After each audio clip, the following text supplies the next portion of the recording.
संविधान दिनानिमित्त AFKG English स्कूलतर्फे पदयात्रेचे आयोजन करण्यात आले। देशाच्या संविधानाबद्दल आदर, जागरूकता आणि संविधानिक मूल्यांची जाण विद्यार्थ्यांमध्ये रुजवण्यासाठी हा उपक्रम राबवण्यात आला होता।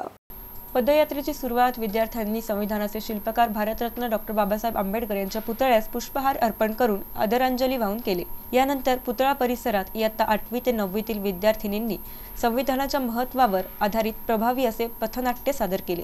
नागरिकांचे हक्क, कर्तव्य, समानता, स्वातंत्र्य आणि बंधुता यांसारखे संविधानिक मूल्य विद्यार्थ्यांनी उत्कृष्ट अभिनयातून मांडले। उपस्थितांनी पथनाट्याला उत्स्फूर्त प्रतिसाद दिला। यानंतर पदयात्रा नगर परिषद कार्यालयासमोर पोहोचली आणि येथेही विद्यार्थ्यांनी संविधान जनजागृतीवर आधारित दुसरे पथनाट्य सादर केले। समाजात संविधानाचे पालन, कायद्याचा आदर आणि लोकशाही मूल्यांबाबत जनतेत जाणीव निर्माण करण्याचा संदेश विद्यार्थ्यांनी प्रभावी पद्धतीने दिला। कार्यक्रमाच्या यशस्वी आयोजनासाठी शाळेचे अध्यक्ष अजय चिमणे, मुख्याध्यापिका राजश्री चिमणे, सर्व शिक्षक वृंद, विद्यार्थी यांचे योगदान मोलाचे ठरले। संविधान दिनानिमित्त घेण्यात आलेल्या या उपक्रमामुळे विद्यार्थ्यांमध्ये देशप्रेम, लोकशाही मूल्यांविषयी जागरूकता अधिक दृढ झाली। अभिषेक ठेंगडे, MCN न्यूज, खुलताबाद।